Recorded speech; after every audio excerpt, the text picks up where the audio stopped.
नमस्कार दोस्तों, जियो स्टडी में आप सभी का स्वागत है। मैं हूं पंकज सर और लेकर आ गया हूं इतिहास टॉपिक पर बनी एक नई वीडियो। जी हां दोस्तों, इतिहास टॉपिक के अंतर्गत हम लोग अभी पढ़ रहे हैं प्राचीन भारत का इतिहास और आज की टॉपिक है ब्राह्मण समाज और साथ ही साथ भारत के यवन शासक।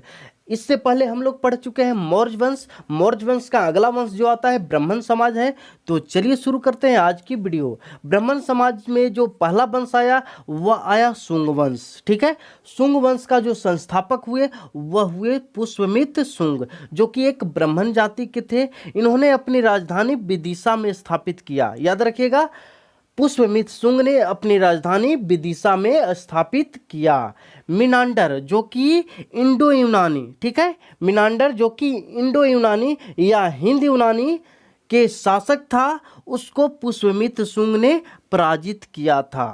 ठीक है, पुष्यमित्र शुंग ने 2 बार अश्वमेध यज्ञ करवाए थे। भरूच स्तूप का भी निर्माण पुष्यमित्र शुंग ने ही करवाए थे। ठीक है, ये चीज आपको याद रखना है। भरूच स्तूप और 2 बार अश्वमेध यज्ञ भी पुष्यमित्र शुंग ही ने करवाए थे। ठीक है, अगली पॉइंट है शुंग वंश का अंतिम शासक देवभूति था। इनकी हत्या 73 ईस्वी पूर्व में कर दी गई। जो कि एक वासुदेव नाम का व्यक्ति था, वह इसकी हत्या कर दिया और इस तरीका से एक नया वंश बना जिसका नाम रखा गया कण्व वंश। कण्व वंश में कुछ ज़्यादा खास पढ़ने की जरूरत है नहीं। कण्व वंश का जो संस्थापक हुए वह वासुदेव हुए, यानी कि वासुदेव किनकी हत्या करके बना है, तो देवभूति की हत्या करके वासुदेव नया वंश बनाया जिसका नाम रखा गया कण्व वंश। कण्व वंश का संस्थापक वासुदेव था। कण्व वंश का अंतिम शासक सुशर्मा था। ठीक है, यह बात आपको याद रखना है। कण्व वंश में 2 ही पॉइंट हम लोग को पढ़ना है। चलिए देखते हैं, आगे पढ़ते हैं। सातवाहन वंश के बारे में पढ़ते हैं। देखिएगा, सुशर्मा जो थे, सुशर्मा की हत्या कौन कर दिया? सिमुक कर दिया 60 ईसा पूर्व में। कब कर दिया? 60 ईसा पूर्व में हत्या कर दिया सुशर्मा को और इस तरीका से एक नया वंश बनाया जिसका नाम रखा गया सातवाहन वंश। आपको बतला दे कि सातवाहन वंश दक्षिण भारत की सबसे बड़ी और सबसे ताकतवर वंश था। ठीक है, सिमुक ने अपनी राजधानी प्रतिष्ठान यानी कि महाराष्ट्र में स्थापित किया। सातवाहन वंश का जो प्रमुख शासक हुए वह इस प्रकार हैं: सिमुक, सतकर्णी, गौतमीपुत्र, वशिष्ठपुत्र और यज्ञश्री। ये मुख्य रूप से प्रसिद्ध शासक हुए सातवाहन वंश के। सातवाहन वंश ने चांदी, तांबे, सीसा एवं कांसे की मुद्राओं का प्रचलन किया था। ठीक है, जिसमें सबसे ज्यादा जो है वह सिक्के चलाए किसका? सीसा का। याद रखना है, सातवाहनों ने सबसे अधिक मात्रा में सीसा का सिक्का चलाया था। ठीक है, याद रहेगा। चलिए आगे देखते हैं। सातवाहन की जो महत्वपूर्ण स्थापना कृतियां हैं वह निम्न है। क्या क्या है? अजंता की गुफा, एलोरा की गुफा और सबसे महत्वपूर्ण अमरावती कला का जो विकास किया वह सातवाहनों ने किया। याद रखना है, एलोरा एवं अजंता की गुफा का जो निर्माण किया है वो कौन किया? सातवाहन वंश वालों ने किया। चलिए अब देखते हैं भारत के यवन राज। भारत के यवन राज के बारे में कुछ बहुत ही महत्वपूर्ण फैक्ट है जो कि हम लोग अभी पढ़ते हैं। चलिए शुरू करते हैं। भारत पर आक्रमण करने वाले विदेशी आक्रमणकारियों का जो क्रम है वह इस प्रकार है। पहला जो वंश आया वह हिंद यूनानी या इंडो यूनानी के नाम से भी इसे जानते हैं। तो पहला वंश हिंद यूनानी, उसके बाद शक, उसके बाद पहलव, उसके बाद कुषाण। इसे पल्लव वंश नहीं समझिएगा, पहलव एक अलग वंश था। ठीक है, उसके बाद कुषाण आया। ठीक है, तो चलिए देखते हैं हिंद यूनानी के बारे में हम लोग कवर करते हैं। हिंद यूनानी जो है उसके बारे में क्या कहता है कि भारतीय सीमा में प्रवेश करने वाला प्रथम यवन शासक जो था वह हिंद यूनानी था और उसका जो राजा का नाम था वह था डिमेट्रियस। ठीक है, भारत पर बैक्ट्रिया के शासक डेमेट्रियस ने आक्रमण किया तथा अफगानिस्तान, पंजाब एवं सिंध के बहुत बड़े भाग पर अधिकार कर लिया। इसने साकल को अपनी राजधानी बनाई और इन्हें ही क्या कहा गया? हिंद यूनानी के नाम से जाना गया। हिंद यूनानी का सबसे विख्यात राजा मिनांडर था। ठीक है, जिसकी हत्या कौन किया? जिसको हराया कौन था? पुष्यमित्र शुंग ने हराया था। ठीक है, मिनांडर ने नागसेन से बौद्ध धर्म की शिक्षा ग्रहण किया था। याद रहेगा। अगली फैक्ट की तरफ हम लोग बढ़ते हैं। मिलिंद पन्हो पुस्तक का लेखक नागसेन है। इस पुस्तक में राजा मिलिंद के प्रश्न और नागसेन के उत्तर को दर्शाया गया है। ठीक है, मिलिंद एक राजा, नागसेन एक राजा थे और उसके दरबार में को रहते थे, मिलिंद एक राजा था और उसके दरबार में को रहता था नागसेन।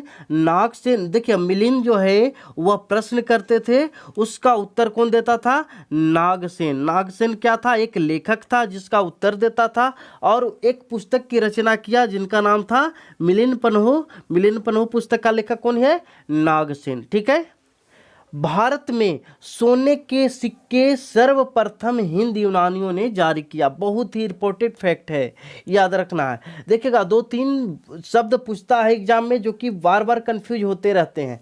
याद रखना है कि सर्वप्रथम सोने का जो सिक्का जारी किया वह कौन किया? हिंद यूनानी। लेकिन सर्वाधिक बोले तो अलग शासक हुआ। ठीक है, उसके बारे में आपको आगे बतलाएंगे। चलिए अगले वंश की तरफ हम लोग बढ़ते हैं। शक, क्योंकि हिंद यूनानी के बाद कौन आया था भारत में? शक आया। तो चलिए शुरू करते हैं शकों के बारे में। शक मूलतः मध्य एशिया के निवासी थे और भारत में जो आए थे वो किस लिए आए थे? तो चारागाह के खोज में आए थे।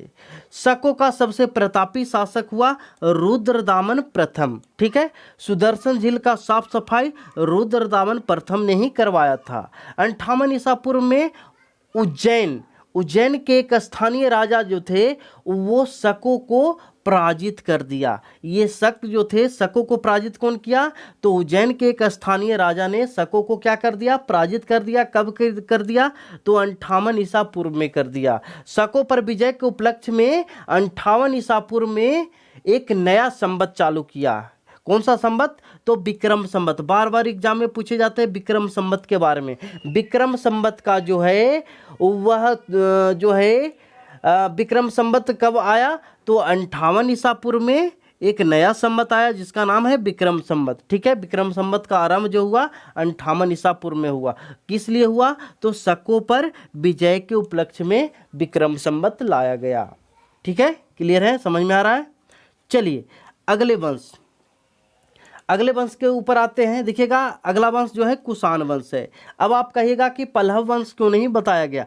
तो पल्लव वंश में कुछ ऐसा खास बात है नहीं जो कि एग्जाम में पूछा जाए, इसलिए कुषाण वंश जो कि बहुत ही प्रसिद्ध वंश है उसके बारे में हम लोग कवर करते हैं। कुषाण वंश के संस्थापक कुजुल कडफिसेस थे। ठीक है, कुजुल कडफिसेस थे। ठीक है, कुषाण वंश का सबसे प्रतापी राजा कनिष्क हुआ। कुषाणों की पहली राजधानी पुरुषपुर, बहुत एग्जाम में आता है। कुषाणों की पहली राजधानी पुरुषपुर जो कि पेशावर के अंतर्गत आता है, तथा दूसरी राजधानी जो कि यूपी के अंतर्गत आता है उसकी नाम क्या है? मथुरा। याद रखना है, कुषाण ने पहली राजधानी पुरुषपुर में बनाया लेकिन दूसरी राजधानी मथुरा में बनाया। ठीक है, याद रहेगा। चलिए अगले पॉइंट की तरफ बढ़ते हैं। कनिष्क ने 78 ईस्वी में, ईसा पूर्व अब खत्म हो चुका है, अब हम लोग प्रवेश कर चुके हैं ईस्वी में। तो याद रखिएगा, कनिष्क ने 78 ईस्वी में एक नया संवत चलाया जिसका नाम रखा गया शक संवत। शक संवत पर ही हमारा जो है राष्ट्रीय कैलेंडर है वह आधारित है शक संवत पर। भारत सरकार का राष्ट्रीय कैलेंडर जो है वह किस पर आधारित है? तो शक संवत पर है। शक संवत का शुरुआत कौन किया? तो कनिष्क किया। कब किया? तो 78 ईसा ईस्वी में किया। ईसा पूर्व नहीं, 78 ईस्वी में किया। ठीक है, बौद्ध धर्म की चौथी बौद्ध संगीति कनिष्क के शासनकाल में कुंडलवन कहाँ पड़ता है? जम्मू कश्मीर में। कहाँ? जम्मू कश्मीर में पड़ता है। तो बौद्ध धर्म की चौथी बौद्ध संगीति कनिष्क के शासनकाल में कुंडलवन जम्मू कश्मीर में हुआ। कनिष्क ने बौद्ध धर्म के महायान संप्रदाय का अनुयायी था। याद रखना है, बौद्ध धर्म में 2 संप्रदाय था। कौन कौन? एक महायान और एक हीनयान। तो जो कनिष्क मानते थे वह महायान को मानते थे। ठीक है, कुषाणों ने सोने के सर्वाधिक शुद्ध सिक्के जारी किए। ये पॉइंट भी आपको बहुत ही इंपॉर्टेंट है, याद रखना है कि शुद्ध सोने की सर्वाधिक सिक्के कौन जारी किए? तो कुषाणों ने। ठीक है, कनिष्क का राजवैद्य जो था वह चरक था जिसे आर्यवेद का जनक कहा जाता है। ठीक है, याद रहेगा। अगले पॉइंट की तरफ हम लोग बढ़ते हैं। अगला पॉइंट क्या कहता है कि कनिष्क का राजकवि अश्वघोष था जिन्होंने बुद्ध चरित्र की रचना किया। बुद्ध चरित्र के बारे में और क्या फैक्ट आपको याद रखना है कि बुद्ध चरित्र को बौद्धों का रामायण कहा जाता है। याद रखना है, बुद्ध चरित्र को बौद्धों का रामायण कहा जाता है। एक ट्रिक आपके लिए लेकर के आए हैं कनिष्क के लेकर, क्या कि अनपच हुआ कनिष्क को। आपको याद रखना है अनपच हुआ कनिष्क को। इसका मतलब क्या होता है, तो आ का मतलब होता है अश्वघोष, ना का मतलब होता है नागार्जुन, और प का मतलब होता है पार्श्व, और च का मतलब होता है चरक। यानी कि कनिष्क के दरबार में रहने वाले जो रत्न थे वह थे अनपच। आ का मतलब अश्वघोष, ना का मतलब नागार्जुन, प का मतलब पार्श्व, और च का मतलब चरक। ठीक है, याद रहेगा।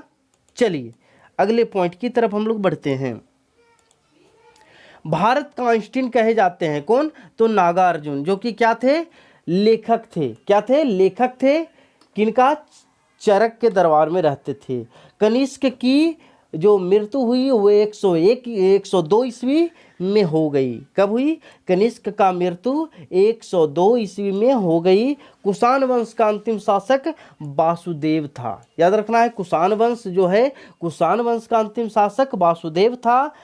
अब देखिएगा सबसे महत्वपूर्ण फैक्ट क्या है कि गंधार शैली और मथुरा शैली बार बार एग्जाम में पूछे जाते हैं क्वेश्चन। तो गंधार शैली एवं मथुरा शैली का विकास कनिष्क के शासनकाल में हुआ था। गंधार शैली के लिए तक्षशिला प्रसिद्ध जगह थे, प्रसिद्ध स्थल थे। कहाँ तक्षशिला है, अभी जो है वर्तमान में पाकिस्तान में पड़ता है। रेशम मार्ग या सिल्क मार्ग का आरंभ कनिष्क ने कराया था। एक चीज और बताते हैं, रेशम की जो खेती होती है, रेशम की खेती सर्वप्रथम कहाँ हुई थी, तो चाइना में हुई थी। तो रेशम मार्ग और सिल्क मार्ग का आरंभ कनिष्क ने कराया। कुषाण काल में सबसे अधिक विकास वास्तुकला के हुआ, वास्तुकला के क्षेत्र में हुआ। इसी कला में बुद्ध की खड़ी प्रतिमा का भी निर्माण हुआ था। ठीक है, अब जो आता है हम लोग का एक नया टॉपिक आता है संगम युग। यानी कि हम लोग आज कवर किए कौन कौन से वंश, तो ब्राह्मण वंश, ब्राह्मण समाज, और साथ ही साथ भारत के यवन शासक। अगले टॉपिक में हम लोग पढ़ने वाले हैं संगम युग के बारे में। संगम युग खत्म करने के बाद आपका मौर्य गुप्त वंश आएगा, और इस तरीका से धीरे धीरे करते हुए हम लोग खत्म कर देंगे प्राचीन भारत का इतिहास। आज का वीडियो आपको कैसा लगा आप हमें ज़रूर कमेंट बॉक्स में बताइएगा। आपकी कमेंट का हमें इंतज़ार रहेगा। और यदि हमारे चैनल पर आप पहली बार आए हैं तो इस चैनल को सब्सक्राइब जरूर कर ले, क्योंकि आपके लिए खास इसी तरीका का वीडियो लेकर के आते रहेंगे। चलिए मिलते हैं अगले वीडियो में, तब तक हमें विदा दीजिए। जय हिंद।